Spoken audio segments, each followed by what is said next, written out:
Hello दोस्तों। Refined oil या कच्ची घानी का तेल, ऑलिव ऑयल या मस्टर्ड तेल, कच्ची घानी का तेल या घी, गाय का घी या भैंस का घी, बहुत सारे ऑप्शंस हैं आपके पास अवेलेबल। आज जानने का प्रयास करेंगे इंडियन किचन के हिसाब से कौन कौन से हैं सबसे 5 बेस्ट रैंक कुकिंग ऑयल्स, और ये ऑयल्स किस हिसाब से हम इन्हें रैंक कर रहे हैं, क्या इनके फायदे नुकसान हैं जिनको आपको यूज़ करना चाहिए आपके किचन में ऑन अ डेली बेसिस, क्या फ़ायदे नुकसान है, ये सारी चीज़ों पर बात करेंगे। टॉपिक में जाने से पहले जो लोग हमारे चैनल पर नए हैं उन्हें रिक्वेस्ट करूँगा कि चैनल को सब्सक्राइब करें, वीडियोस को लाइक करें, शेयर करें। टॉपिक इंपॉर्टेंट है, इसे एंड तक देखिएगा। टॉपिक के कंटेंट को सेव कर लीजिएगा फ्यूचर रेफरेंस के लिए, और यदि कंटेंट यूजफुल लगे तो फ्रेंड्स फैमिली रिलेटिव्स के साथ शेयर करिएगा।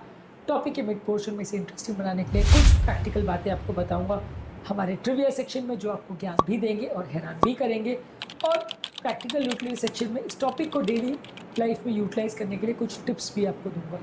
चलिए शुरू करते हैं मेरे साथ ये हेल्थ का सफर। रिसेंटली एक 54 ईयर ओल्ड लेडी हमारे पास आई थी जो रिफाइंड ऑयल में खाना बनाती थी। लंबे समय से उनका ट्राइग्लिसराइड का प्रॉब्लम बहुत ज़्यादा था। हमने उनको ऑलिव ऑयल, मस्टर्ड ऑयल या घी पर स्विच करने को बोला, और विदाउट मेडिसिन उनके ट्राइग्लिसराइड लेवल्स में सिग्निफिकेंट फ़ायदा देखने को मिला।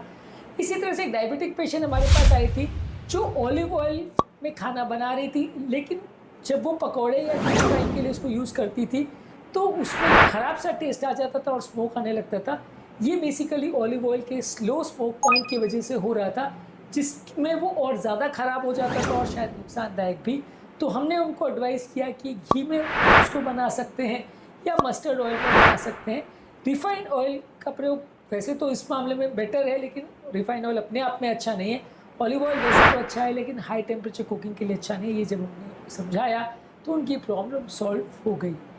आपके हिसाब से कौन सा ऑयल सबसे अच्छा है, आप किसको प्रेफर करते हैं, कमेंट सेक्शन में लिखकर हमें ज़रूर बताएं। आपके घर में कौन सा कुकिंग ऑयल या घी यूज़ होता है और क्यों आप इसे प्रेफर करते हैं, हमें लिखकर ज़रूर बताएं। सबसे इम्पॉर्टेंट है राइट ऑयल को चुनना, क्योंकि ये ऑयल जो है हमारे बॉडी में, जिस तरह से गाड़ी में सही इंजन ऑयल डालना ज़रूरी है, उसकी इंजन सही फंक्शन करता रहे उसके लिए, वैसे ही हमारे बॉडी में भी ये सही ऑयल का जाना ज़रूरी है, नहीं तो हमारी बॉडी का इंजन खराब हो सकता है। ऑयल जो है सिर्फ एक फ्लेवर डालने के लिए नहीं होता है, इसमें कई ऐसे तत्व होते हैं जो आपकी हार्ट की हेल्थ, कोलेस्ट्रॉल, इन्फ्लेमेशन और आपकी पेट की हेल्थ को अफेक्ट कर सकते हैं। अलग अलग तरह के ऑयल्स के फ़ायदे और नुकसान होते हैं।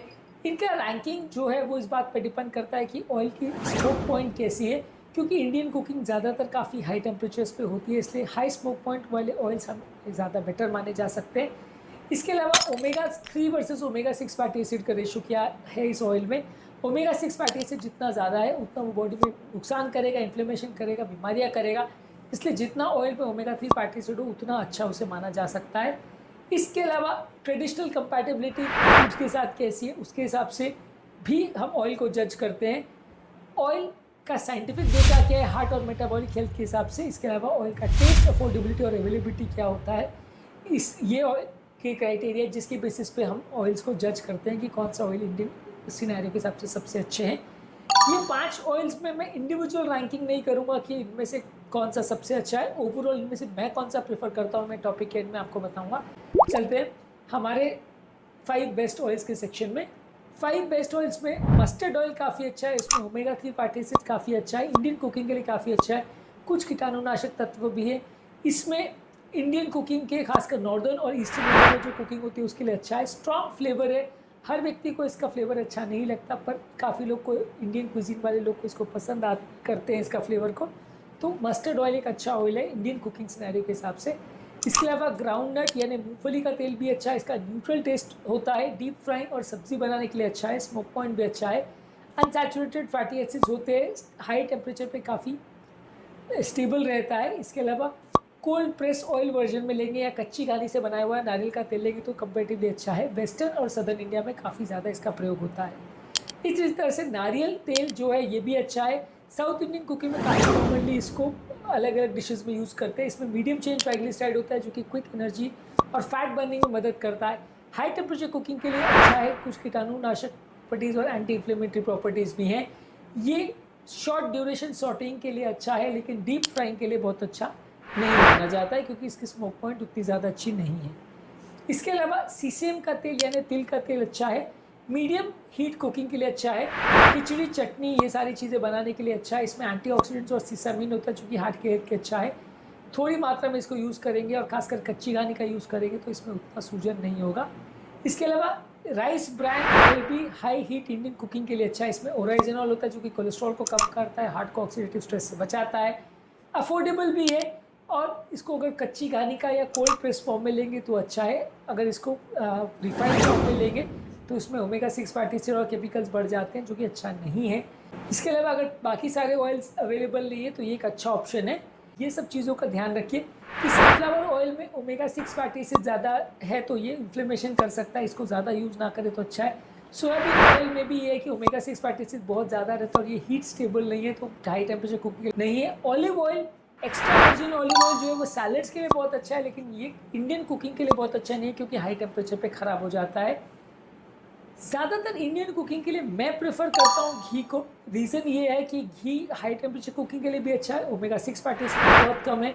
रिफाइंड ऑयल्स वाले इसमें केमिकल्स नहीं होते हैं और ज़्यादातर केस में ये सैचुरेटेड फैट देता है। हालांकि थोड़ा सा एलडीएल कोलेस्ट्रॉल बढ़ता है, लेकिन बॉडी या ओवरऑल हेल्थ के लिए अच्छा है। ये बहुत ज़्यादा नुकसानदायक नहीं है। भूख भी अच्छी शांत होती है सैचुरेटेड फैट से। तो ओवरऑल मैं ज़्यादातर घी रिकमेंड करता हूँ। इसके अलावा कच्ची घानी के तेल में आप मूंगफली का तेल, सरसों का तेल या तिल का तेल का प्रयोग कर सकते हैं, पर ज़्यादातर मैं अपने घर में घी का प्रयोग करता हूँ। हो सकता है कि कोलेस्ट्रॉल पर इसका नेगेटिव इफेक्ट हो, इसलिए हार्ट पेशेंट्स के लिए आप थोड़ा कॉशियसली इसको यूज़ करें या कम मात्रा में यूज़ करें तो ज़्यादा अच्छा है। लेकिन फिर भी इसके कुछ डिस्टिंक्ट अलग एडवांटेजेस हैं। कुछ बोनस टिप्स आपको दे रहा हूँ इंडियन कुकिंग सिनेरियो के हिसाब से। अलग अलग ऑयल्स को यदि आप रोटेट करते हैं, कभी मस्टर्ड ऑयल, कभी कोकोनट ऑयल, कभी ग्राउंडनट ऑयल, कभी घी, तो इसमें आपका अलग अलग तरह के डाइवर्स न्यूट्रिएंट्स मिलते हैं जो कि बॉडी की हेल्थ के लिए अच्छे हैं। हमेशा कोल्ड प्रेस्ड ऑयल या कच्ची घानी का तेल का ही प्रयोग करें। आप रिफाइंड तेल का प्रयोग नहीं करें, वो करता है। इसके अलावा कभी भी रीयूज करे हुए ऑयल्स का प्रयोग ना करें, ये नुकसानदायक होते हैं। इसमें काफ़ी केमिकल्स आ जाते हैं जो कि बॉडी के लिए नुकसानदायक है। और ज़्यादा रिफाइंड या ब्लेंडेड या केमिकली एक्सट्रैक्टेड ऑयल्स का प्रयोग ना करें। अब आते हैं हमारे ट्रिविया सेक्शन में, जहाँ कुछ ऐसी साइंटिफिक स्टडीज़ आपको बताऊंगा जो आपको ज्ञान भी देंगे और हैरान भी करेंगे। चलते हैं हमारे ट्रिविया सेक्शन में। Harvard school of public health की एक स्टडी आई थी 2018 में, जहाँ उन्होंने शो किया था कि अगर हम सैचुरेटेड फैट को अगर अनसैचुरेटेड फैट से रिप्लेस करते हैं तो कार्डियोवैस्कुलर डिजीज़ का रिस्क 30% तक कम हो सकता है। इसके अलावा smoke point study journal of food science में एक पब्लिश हुई थी 2020 में, जहाँ पे इन्होंने शो किया था कि एवोकाडो, घी और कोकोनट ऑयल्स हाई टेम्परेचर पे स्टेबल रहते हैं। Refined sunflower oil harmful aldehydes में ब्रेक डाउन हो जाता है हाई टेम्परेचर कुकिंग में। हिस्टोरिकली कच्ची घानी को के तेल को प्रेफर किया जाता था मूंगफली का तेल, मस्टर्ड और सीसेम या तिल का तेल निकालने के लिए। हिस्टोरिकली भी अलग अलग ग्रंथों में इसका विवरण है कि इनको पीस करके या इनको क्रश करके इनका तेल निकाला जाता था और फिर इसका प्रयोग किया जाता था। आयुर्वेद में घी का भी काफ़ी मेंशन है कि इसको भी काफ़ी सालों से यूज़ किया जा रहा है। इसके बहुत सारे बेनिफिट्स बताए गए हैं। लैंसेट में 2016 में एक आर्टिकल पब्लिश हुआ था जिसमें शो हुआ था कि सनफ्लावर ऑयल में मौजूद ओमेगा 6 फैटी एसिड बॉडी का इन्फ्लेमेशन बढ़ा सकता है। मोनो अनसैचुरेटेड फैटी एसिड जो कि ऑलिव ऑयल और ग्राउंडनट ऑयल में, वो इस मामले में थोड़े सेफ है। सिंगापुर और चाइना में एक स्टडी पब्लिश हुई थी जहाँ पे 60,000 पीपल में एक स्टडी हुई थी, जहाँ पे उन्होंने पाया था कि अगर लो स्मोक पॉइंट के ऑयल्स यूज़ करते हैं तो लंग कैंसर का रिस्क बढ़ जाता है। स्टेबल सैचुरेटेड फैट्स यूज़ करने का उदाहरण इंडिया में केरला से मिलता है, जहाँ स्टेबल कोकोनट ऑयल को यूज़ किया जाता है, लेकिन यहाँ पे हार्ट डिजीज़ का रिस्क उतना ज़्यादा देखने को नहीं मिलता है। तो स्टेबल और सैचुरेटेड फैट्स को यदि आप यूज़ कर भी रहे तो उससे इतना हार्ट का रिस्क नहीं बढ़ता है, यहाँ से साबित होता है। इसके अलावा 2016 में ऑलिव ऑयल की एक फ्रॉड रिपोर्ट आई थी। यूएस में बिकने वाला 80% ऑलिव ऑयल हमेशा प्योर नहीं रहता, इसलिए भी ज़रूरी है कि जो भी ऑयल आप परचेज करें वो ट्रस्टेड ब्रांड का ही परचेज करें तो अच्छा है।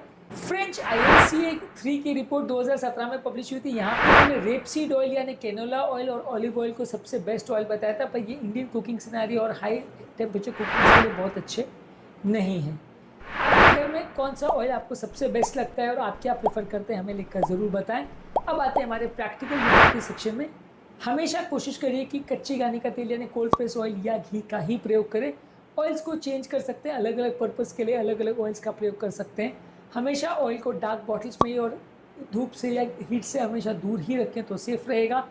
इसके अलावा ब्लेंडेड लाइट ऑयल्स या रिफाइंड ऑयल्स का कभी प्रयोग नहीं करें, ये हमेशा नुकसानदायक होते हैं।